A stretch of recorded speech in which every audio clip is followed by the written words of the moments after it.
Ahí ustedes ven, ahí arriba, dice, existieron en el tiempo de Dios, siempre el pueblo de Dios estuvo amenazado por imperios, pero la Biblia, la profecía solo relata desde el tiempo de Babilonia, ¿sí?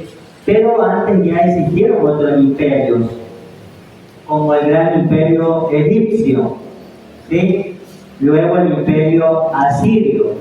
No que en las profecías se toma en cuenta desde el imperio de Babilonia, con este rey llamado Nabucodonosor, el imperio de los nabonitas, ¿sí? Este imperio estuvo representado por un animal que se llama, que es el león.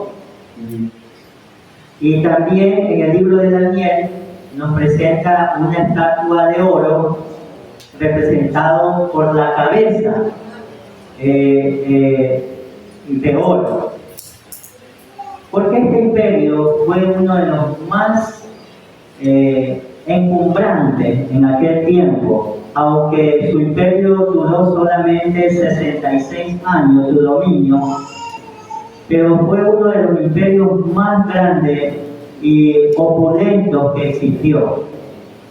Si bien nos vamos dando cuenta que a través del tiempo los imperios fueron bajando, como quien dice, de poder, fueron bajando en su jerarquía y su representación, porque el oro es uno de los metales más preciosos y más caros hasta nuestro tiempo. Eso era Babilonia, sus fortificaciones, sus vestimentas, sus armaduras, tenían el oro en sus castillos. Luego, este periodo que duró del año 605 hasta el año 539. Pero antes de llegar aquí, quiero algo hablar de ti, aunque no se ve muy bien, pero ¿desde cuándo empezó que Dios escogió a su pueblo? 2000 años, hace 4000 años, más de 4000 años.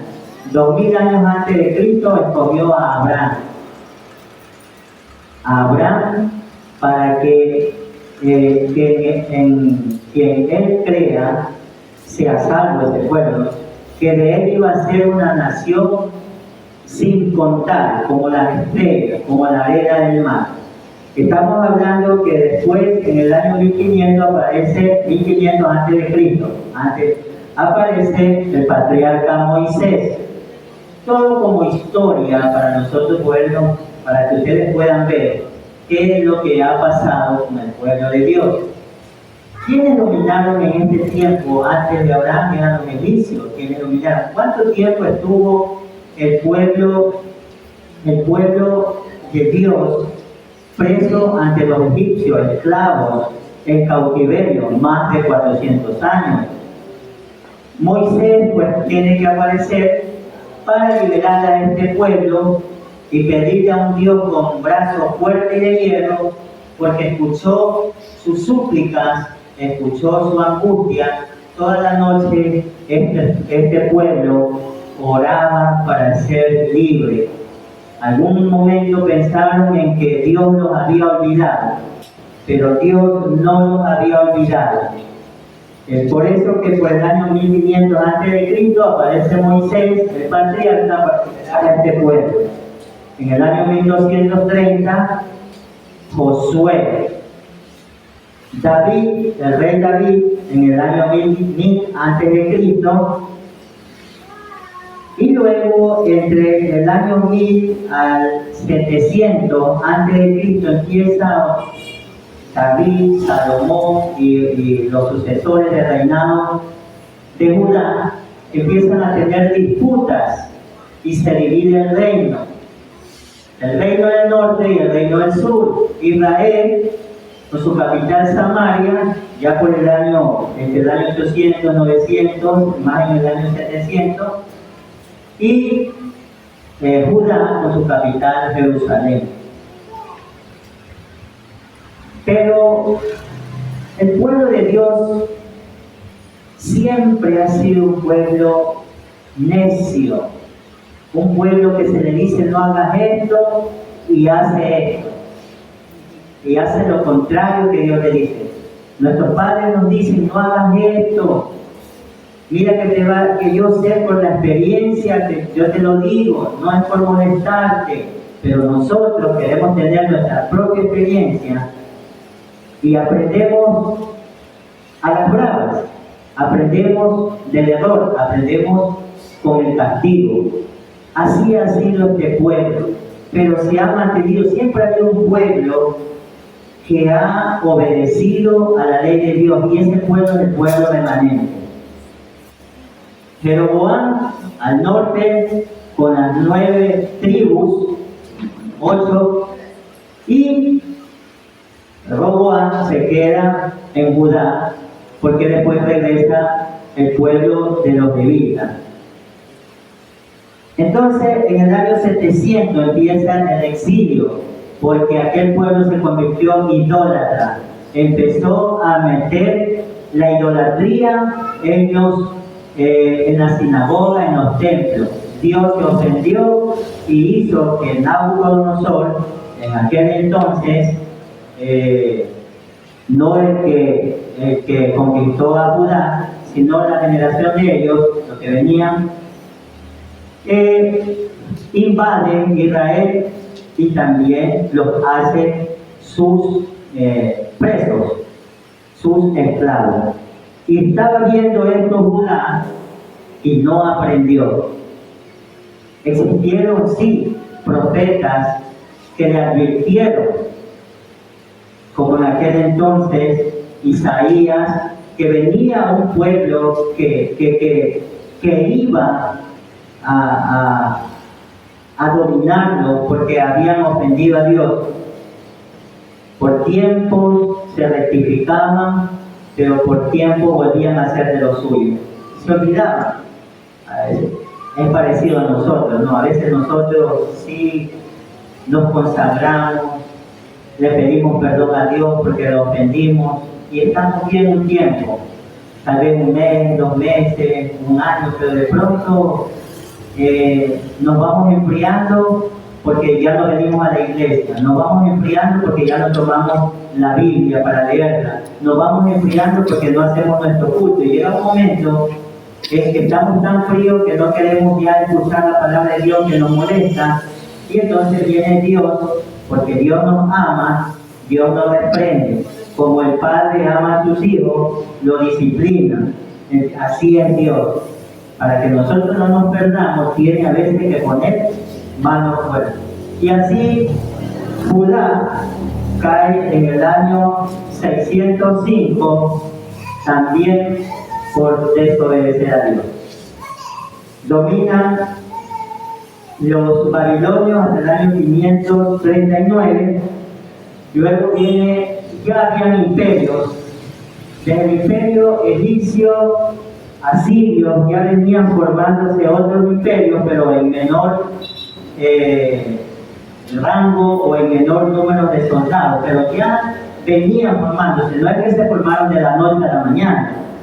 Y venía el imperio persa sonando y sonando, que ya venía dominando muchas ciudades, y Babilonia era la ciudad que él quería conquistar. Como los babilónicos se creían los inmutables, que tenían todo el poder, que no podían penetrar sus murallas, porque aquellas murallas eran anchas y altas, que un carruaje podía pasar ahí por lo largo de la muralla. Entonces, así fue, Dios permitió que Ciro, mire, el imperio medo-persa está representado por el oso. Y el oso, si usted se da cuenta, camina como un lado más bajito y el otro un poco más alto. Los medos representan el poder, el aguerrido, la valentía. Ahí está Darío, el grande. Y los persas están representados por Ciro, la inteligencia. Ustedes han visto los pueblos persas, cómo ellos hacen su manufactura, sus industrias. Ellos tienen un adelanto en su economía, en su industria. O sea, no es un pueblo cualquiera, pero hoy Persia está representado por Irán. Entonces, en aquel tiempo, los medo-persas, ¿no? En el sueño de Daniel, en esta estatua, los persas están representados por un animal también, que es el oso, y por un metal en la estatua que es la plata. La plata en el pecho y los brazos. Si ven cómo va bajando, la plata no es más que el oro. Si ven que ya el primer imperio cesó, fueron dominados por los persas, pero están representados por la plata. Porque el imperio persa tenía 5 veces más un ejército que el imperio, que muchos otros imperios. Y solamente de pararse al frente asustaba. Pero como los babilónicos se descuidaron, una noche de farra, una noche de despilfarro, una noche como ellos lo hacían en pecaminosidad, ofendieron a Dios tomando vino de los vasos sagrados del templo que Salomón había hecho realizar solamente para momentos litúrgicos. Pero ellos le dieron de beber a los borrachos, le dieron de beber a las prostitutas, y eso le ofendió a Dios y permitió que los persas entraran por donde ellos nunca pensaron, debajo del río que alimentaba a todo, regaba todas las tierras de Babilonia. Entraron por ahí, se olvidaron una noche en su borrachera de cerrar las compuertas, que tenía un río que pasaba, se olvidaron de cerrar, y los babilónicos, los persas entraron buceando, nadando, entró un gran ejército y tomó la ciudad. Se acabó el imperio de Babilonia. Empieza a dominar Ciro. Ciro recuerda que existía un hombre llamado Daniel, que en el tiempo de cautiverio ya tenía 16 años, pero en aquel entonces ya por lo menos tenía sus 80 años, que había un hombre que los babilónicos respetaban, y ese hombre era Daniel. Y Daniel, pues Ciro lo hace llamar, y Daniel le dice: en la Biblia está tu nombre, Ciro vendrá y de la mano sacará a mi pueblo. Y Ciro se queda asombrado de que en los libros proféticos, en los anales, no, hermano, aquí está el sí. Ciro comprendió que Dios también le había ayudado a conquistar esta tierra. Aunque no era un hombre creyente, pero respetó lo que Dios había escrito. Y mire, a veces hombres que no conocen a Dios, está el caso que hemos venido estudiando, y para estos tiempos, 3 reyes magos que no conocían, no eran creyentes, pero conocían de la profecía, sabían que venía un Salvador, un Mesías. Ellos fueron los primeros que fueron a adorarlo a Jesús, mientras que su pueblo ni se había olvidado de aquella profecía.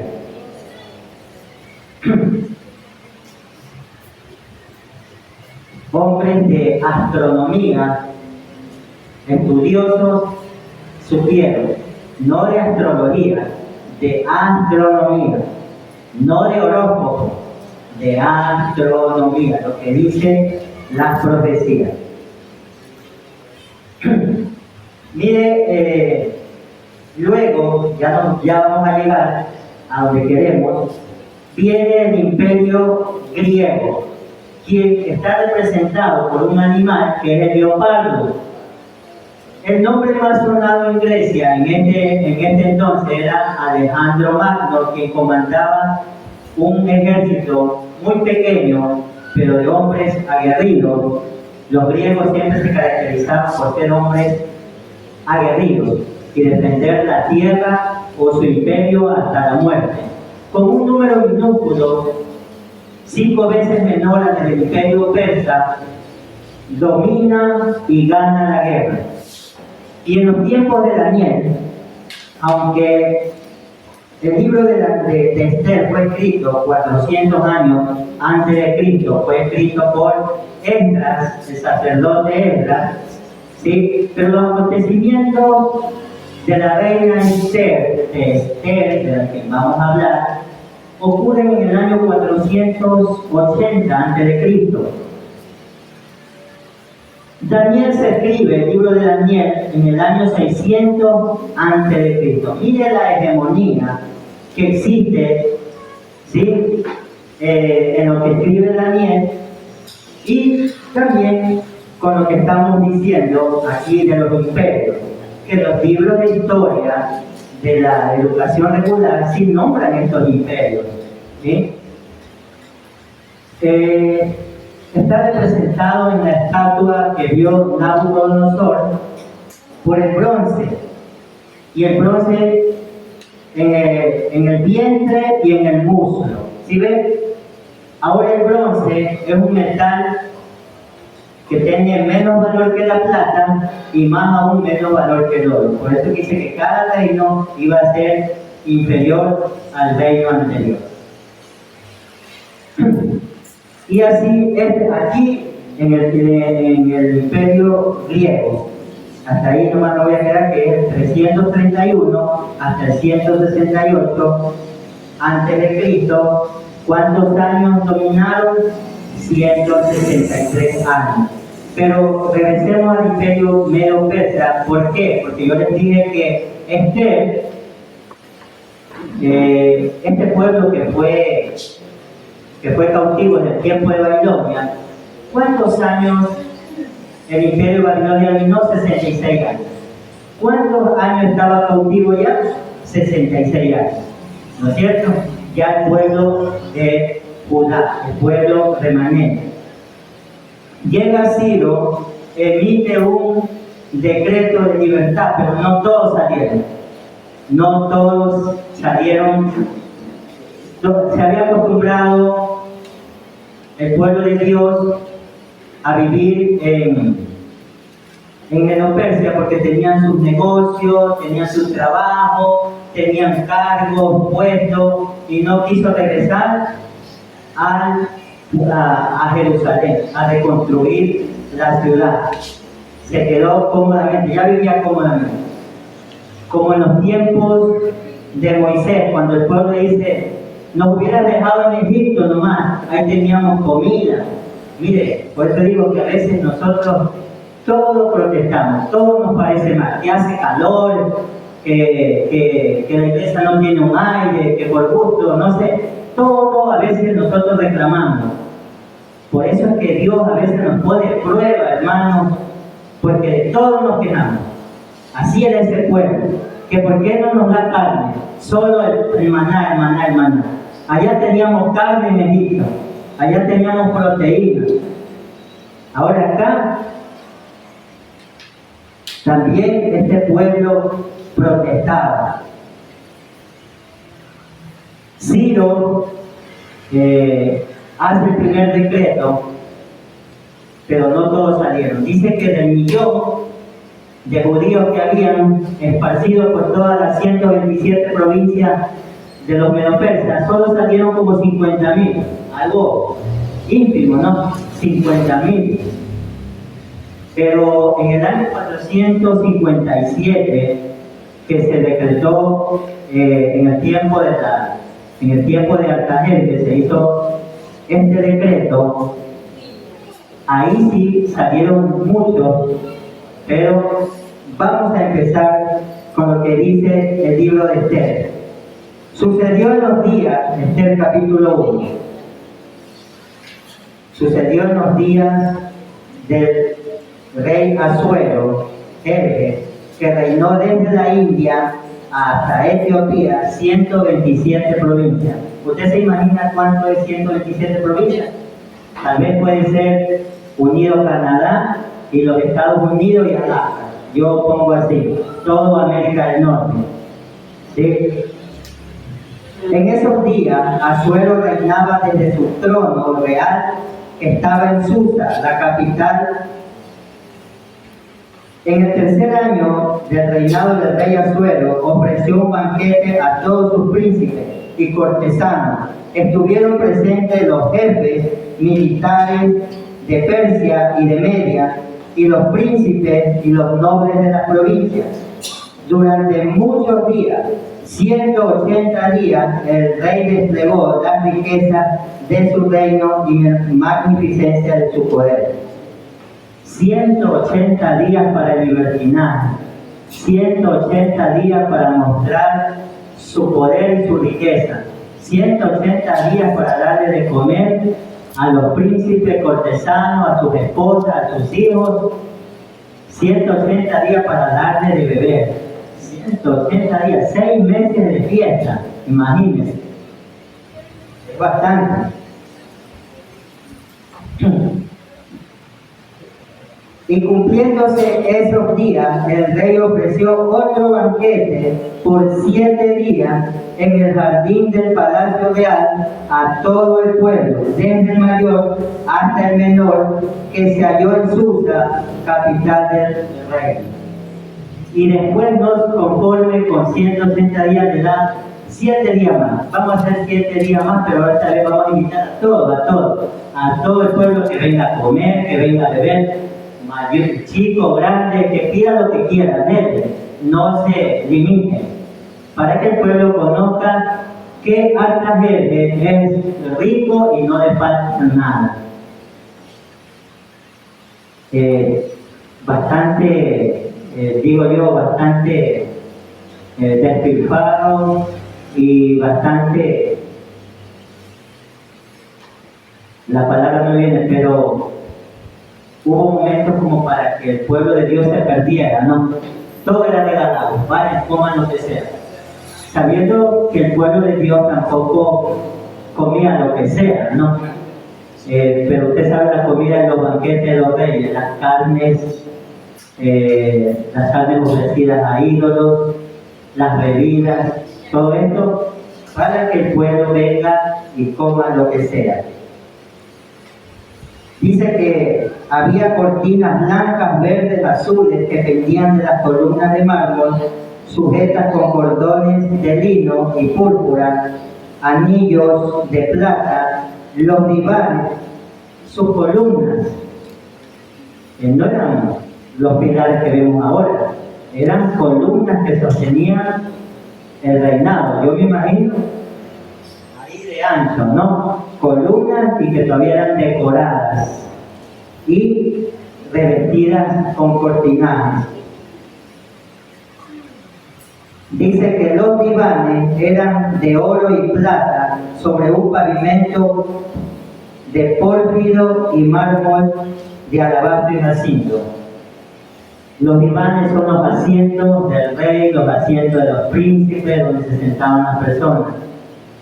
Y que el piso, no sé si te habrá entrado a veces a una catedral, que son marmoleados, color rojizo, son colores que llaman la atención, mostrando la grandeza, ¿sí? Dice que daban de beber en vasos de oro diferentes unos a otros mucho vino real conforme a la generosidad del rey. Y por orden del rey, a cada invitado se le permitía beber a su gusto. El rey había mandado a sus servidores a que se hiciese la voluntad de cada uno. También la reina Basti ofreció un banquete a las mujeres en la casa real del rey Asuero. O sea que la reina, ¿quién es Vasti? La esposa del rey Asuero en aquel entonces.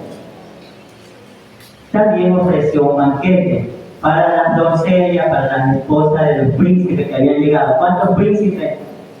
¿Cuántos gobernantes? ¿Cuántos sátrapas?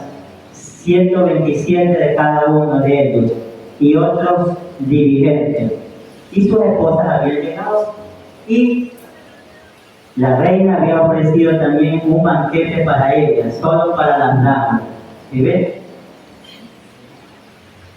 Es decir, que terminada la fiesta, todo el mundo se iba en su mente que el rey Asuero tiene mucho dinero, mucho poder y que con él tal vez mejor es no meterse. Versículo 10 dice: en el séptimo día, alegre el corazón, escuche bien, alegre el corazón por el vino, mandó a Meumán, Bizta, Arbona, Pita, Abata, Setar y Carcas, 7 eunucos que le servían, a que trajesen a la reina Vasti ante el rey con la corona regia para mostrar a los pueblos, a los príncipes, su hermosura, pues era muy bella. Aquí quiero hacer una reflexión. Yo no sé qué pensarán ustedes, no sé qué. Mire, el rey ya estaba bien ebrio, bien borracho. Y cuando un hombre está en ese estado típico, no razona, no piensa, hace lo que en ese momento su mente le dice, pero no está consciente. Manda a ver a su esposa, la reina Vasti era muy hermosa, pero ¿para qué? Si todo el mundo estaba borracho, todo el mundo estaba ahí, solamente quería como un objeto mostrarla ante los demás, pero si esa gente no estaba en su cordura, no estaba en sus cabales, no iba a respetar.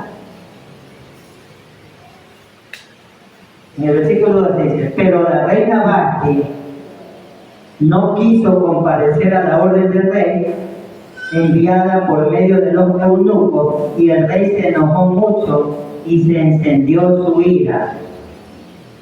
Encendió su ira. ¿Usted cree que la reina, no me lo diga a mí sino en su mente, ¿usted cree que la reina actuó bien? Yo creo que sí, en sus cabales. ¿Qué me voy a presentar ante los ojos de morbo de un hombre borracho que me esté mirando? Ella actuó bien, pero un hombre borracho es necio.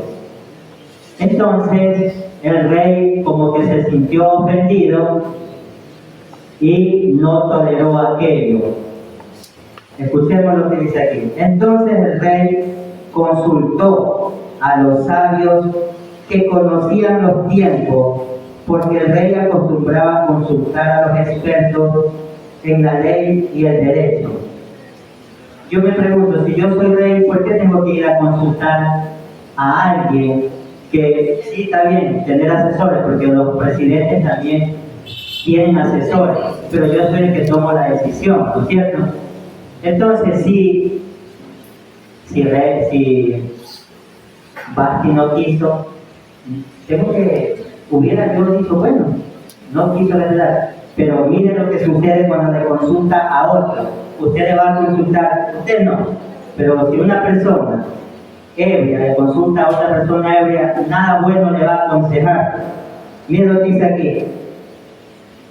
Los más allegados al rey eran Calcena, Setar, Asmata, Tarsis, Medes, Mercena y Memucán, 7 príncipes de Persia y de Media que tenían acceso al rey y eran los primeros del reino. Le preguntó: ¿qué ¿Qué se había de hacer según la ley con la reina Basti por no haber cumplido la orden del rey Asuero enviada por medio del eunuco? Dijo Memucán ante el rey y los príncipes: no solo contra el rey ha faltado la reina Basti, sino contra todos los príncipes y contra todos los pueblos que hay en todas las provincias del rey Asuero. Porque este hecho de la reina será conocido por todas las mujeres, que tendrán poca estima a sus esposos, pues dirán que el rey Asuero mandó traer ante sí a la reina y ella no fue. ¿Qué importa? ¿Qué le debió haber importado los comentarios al rey Asuero? Yo digo, el rey no tuvo los pantalones bien puestos para demostrar que era el rey. Si consultó a una persona y ahí le puso cizaña, porque le dijo: mira, si la reina hace esto, ahora todas nuestras princesas, ¿acaso no son hombres? ¿No se iban a dar a respetar? ¿Y acaso las mujeres van a hacer lo mismo porque hizo la reina Basti aquello? Eso no es la falta de respeto. Porque no bajó a cumplir esa orden, porque no estuvo, ¿verdad? Porque no estuvo presto a hacer los caprichos de un hombre alcoholizado. Hoy en día, muchas mujeres sufren estos atropellos, porque un hombre, cuando está en el alcohol, está en esta vida, mucho da maltrato a su esposa, a sus hijos, ya sea en ofensa con la boca, o tal vez llega a lo peor, a lo drástico, llegan a lo físico. ¿Qué le importó al rey Asuero que digan lo que quieran los demás? Si yo soy el rey, yo tengo la potestad, yo tengo la palabra.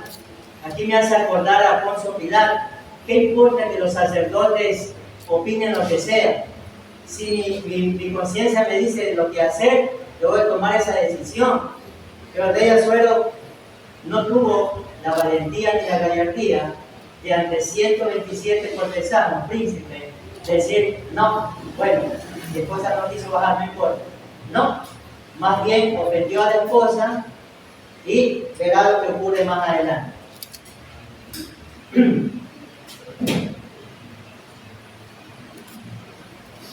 Dice: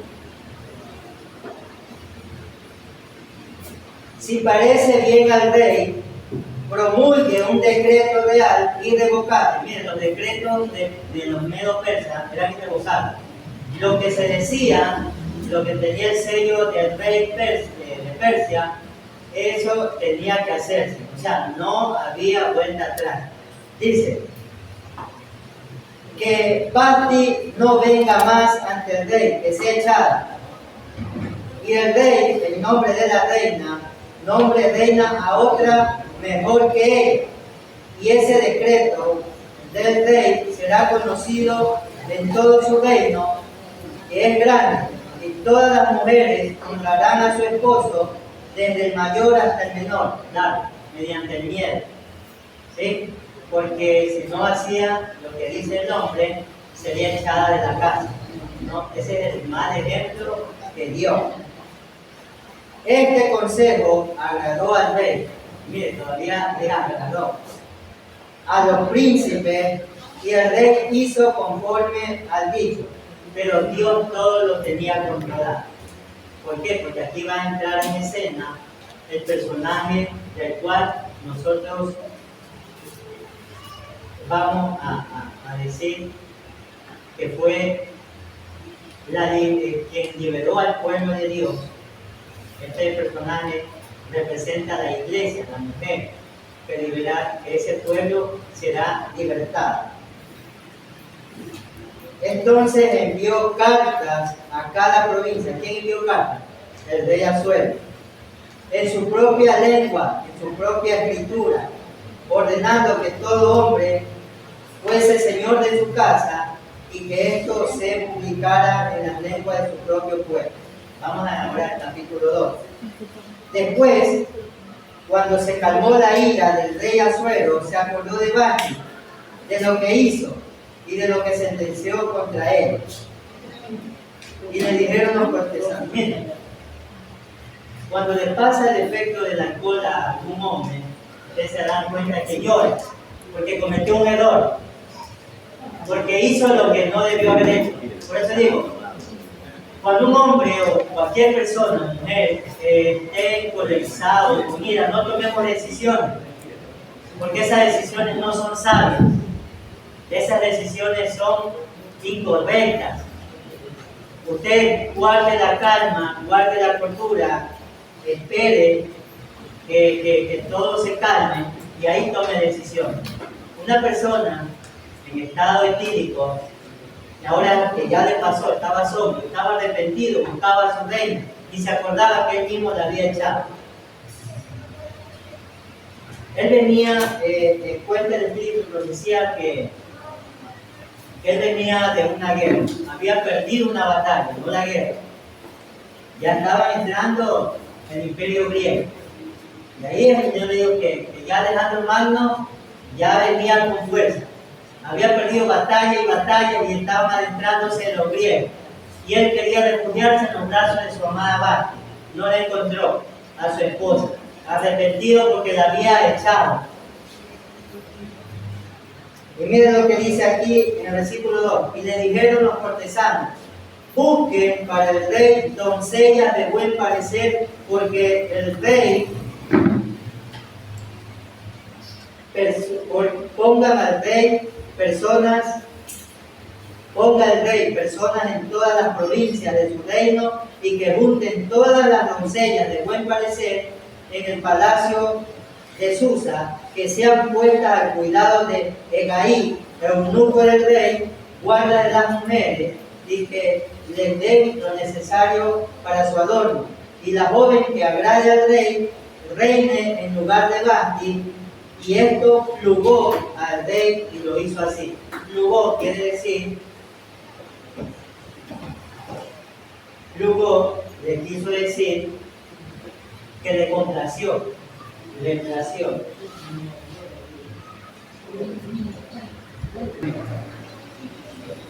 En toda esta elección sale la señorita Adasa. Adasa es un nombre hebreo, pero es elegida. A veces nos preguntamos por qué Adasa, casi criada como hija de Mardoqueo. ¿Quién es Mardoqueo? Mardoqueo viene a ser el primo de Adasa.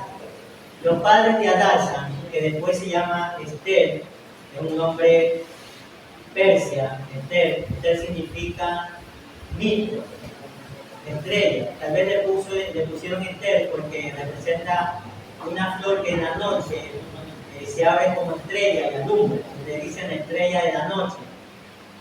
Y esa fue la estrella de la noche en los tiempos más angustiosos, más oscuros para el pueblo de Israel. El pueblo necio que se quedó, que cuando le dijeron salid de Babilonia, no salió. Salid, que es el tiempo, no salió. Se quedó en su complacencia, y porque se venían los tiempos de Jerjes que iban a ser duros. Entonces ese pueblo, miren, Dios va a tener un pueblo que en su tiempo indicado va a salir de las grandes ciudades, va a salir de Guayaquil, va a salir del Ecuador y se va a ir a los campos. Va a haber un pueblo, pero que va a haber un pueblo también que se va a quedar, aquellos que van a tener una misión que cumplir, como el tiempo de Mardoqueo, el tiempo de la reina Esther, que es un pueblo que va a hacer el fuerte pregón, que va a dar el fuerte pregón, que va a dar el último mensaje de salvación. Y aquellos que todavía, que hay un poco de tiempo de gracia, y escuchen, serán salvos. Y aquellos que ya tengan curtido su conciencia, que no quiere saber de Dios, que está bien en su... que se complace aquí con lo que tiene. Tengo el internet, tengo el celular, tengo el teléfono, aquí consigo todo lo que quiera en la tienda, y no quiere hacer el esfuerzo. se va a perder. Nos vamos a perder si nos quedamos. Pero aquel pueblo que tal vez se quedó, que no pudo salir, pero que sale a la calle y predica el mensaje, aunque nos pongan restricción, aunque digan que el que predica será preso, aunque digan que el que predica se le quitará el trabajo, y que usted en su trabajo se está predicando, se está hablando de Dios, se le ha echado su trabajo, esas personas valientes que van a predicar, que van a dar el último mensaje, ese es el pueblo que se va a quedar para despertar la conciencia de muchos que no escucharon el mensaje, y ese es el momento oportuno para que tengan la salvación. ¿Qué tiene que hacer Adasa en un reinado? Una mujer de Dios, una cristiana, participar en un reinado, en el mismo universo, en mi Ecuador, en lo que sea. Nada tiene que hacer una mujer cristiana, pero Dios, ella no es que quiso ir, de atrás. Ella fue apresada, tomada a la fuerza y la llevaron, porque eso envió orden del rey para que participen en esto. Aún así, en todas las dificultades, Dios fue poniendo a Adasa, que si Mardoqueo le había dicho, no digas que eres judío, no digas que eres hebreo. A veces nosotros tenemos que esconder nuestra identidad religiosa en ciertos lugares, en ciertas partes. No digas que eres adventista del séptimo día, porque hay personas que nos odian, hay personas que nos van a criticar. Cuando yo estudiaba en la facultad de psicología, había un profesor que había escrito una tesis que Dios no existe. Había escrito 7 capítulos de que Dios no existe. Y si usted le nombraba a Dios, usted seguramente se quedaba con ese profesor supletorio. No sé qué hubo alguna tarde en mí que yo lo dije, pero no lo sabía. Ese profesor no toleraba a una persona que era creyente. No solamente yo, sino otras personas más también pudimos decir que sí, que Dios existía. Y eran mis primeros años en el cristianismo.